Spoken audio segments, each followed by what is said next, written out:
One of the biggest battles in British history took place in 937 AD, and nobody can agree on where it happened. King Athelstan, the first real king of England, will face three kings in battle, a showdown between the most powerful rulers in the British Isles. He will fight Olaf Guthrithson, the Viking king of Dublin, Constantine II, king of Scotland, and Owen, king of Strathclyde. The battle took place at Brunanburh.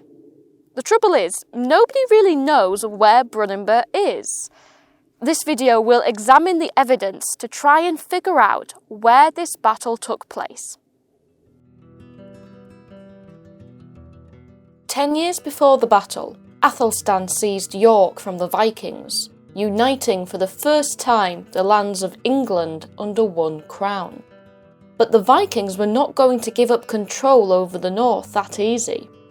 The Viking King Guthrith of Dublin tried to retake the north, but was defeated by Athelstan.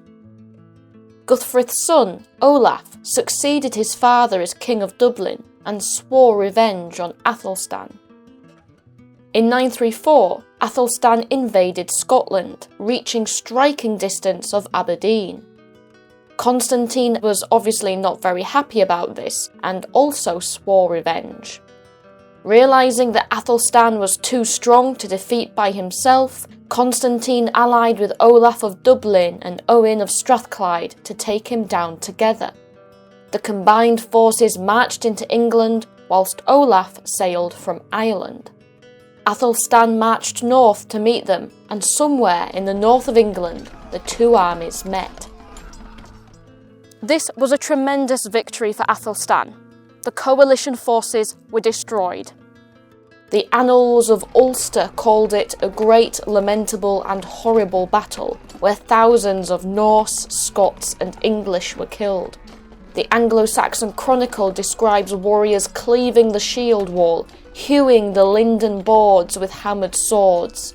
Never until now in this island was there greater slaughter of an army with the sword's edge. This was a bloody and brutal battle.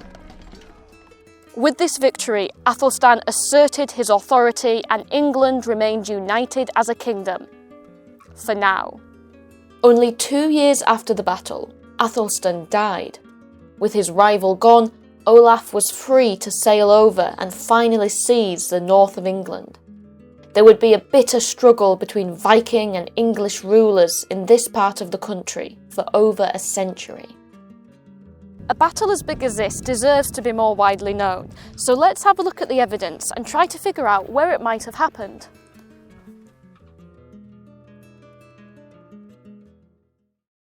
Let's start with the name, Brunanburh.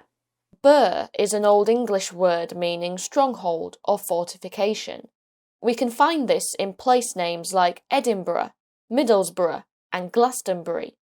So our first clue is that it happened near a fortified place. The 12th century chronicler Simeon of Durham, writing over 150 years after the battle, uses the alternative name Wendune. Dune means hill, and fortifications are likely to be built on a hill, so we're looking for some type of hill fort. Other 12th century accounts record that Olaf's fleet sailed into the Humber. But the Humber is not the most direct route from Dublin to England. Did Olaf sail all the way round Britain to get to the Humber? If his goal was to capture York, the most important town in the north, then it would make sense because the Vikings sailed into the Humber and followed the River Ouse straight into York. Indeed, when Harold Hardrada invaded York over 100 years later in 1066, he followed this exact same route before being defeated at the Battle of Stamford Bridge. Other accounts record that Athelstan visited Beverley to pray at the tomb of St. John of Beverley for victory. When he won, he donated gifts to the church. So we can place Athelstan in Beverley before the battle.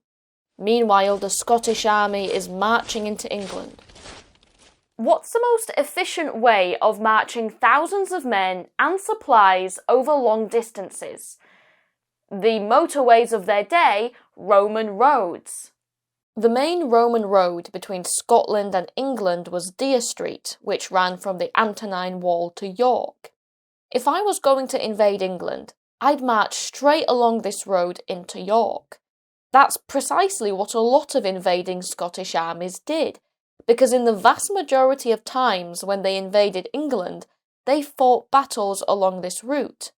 The Battle of Alnwick in 1093, the Battle of the Standard in 1138, Berwick-upon-Tweed in 1296, Old Byland in 1322, Stanhope in 1327, Neville's Cross in 1346. You get the idea. Other geographical clues can be found in the 13th century Eagles saga. The earliest surviving manuscript dates from 300 years after the battle, so its reliability has been questioned. The saga records that there was a town to the north of the battlefield and a river and forest on either side. So we're looking for a fortified place on a hill with a town, forest and river. This has led to a lot of suggestions, including Lanchester in County Durham, which has a Roman fort overlooking the River Brownie, Burnswark in Dumfries and Galloway, which has a Roman fort on a hill, Burg Wallis in South Yorkshire, which has a Roman fort on a hill and is close to the River Went, because Simeon of Durham called the battle Wendun, Brinsworth, also in South Yorkshire, which has a hill, river and a Roman fort, and Burnley in Lancashire, which is next to the River Brun. You get the idea. There have been countless suggested locations based on similarity to the name or geographical features. The current favourite contender is Bromborough on the Wirral. The name Bromborough is very similar to Brunanburh. Merseyside is also the easiest way to sail to England from Dublin. Olaf's fleet is recorded as having 600 ships, so this was a big armada. We know that the Vikings settled in Merseyside in the early 10th century, so they would have been familiar with the area. Be sure to check out our video in the Museum of Liverpool, which features some Viking treasure. Our earliest source is a poem in the Anglo-Saxon Chronicle, written only a few decades after the battle, which uses the word Dingersmere to describe the retreat of the Vikings to Dublin. Mere is Old English for a body of water, and the Thing was a Viking assembly. So Dingersmere could be sea near the Thing, and there is a village called Thingwall 7 miles from Bromborough. This is a very strong theory with a lot of evidence, but I do have some unanswered questions. One is that the Annals of Ulster record Olaf as returning to Dublin in 938, which is the following year after the battle. This might just be a mistake, or it might suggest that he took quite a while to get back to Dublin. Dublin is only 130 miles from the Wirral, so it wouldn't take that long to sail back. One explanation is that Olaf simply spent a lot of time pillaging before he decided to go back home.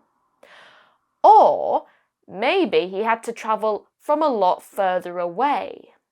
We can place Athelstan in Beverley before the battle, so if it took place on the Wirral, then he would have had to march over 100 miles across the country, and yet we have no record of this journey. If it was me, I'd be visiting every church along the route praying for victory, but the only one he is recorded as visiting is Beverley, which suggests that the battle was close by. And when we look at the history of Scottish invasions of England, we see that almost every major battle happened east of the Pennines, along that Roman road. Now, the Wirral theory is very strong, it has a lot of evidence, but I'm not fully convinced. Where do I think it happened? Well, I'm not sure, but it was somewhere in the north of England, probably east of the Pennines. We'll never know for certain. It's one of those things where we simply don't have the evidence available. So why does it matter? Why have I spent all this time talking about where a battle might have taken place over 1,000 years ago? It's because for most battles, we have a battle site. We can walk the fields or see a memorial, get a feel for what might have happened there. But with something like this, where we just have a few historical references, There's an alluring sense of mystery which just begs to be solved.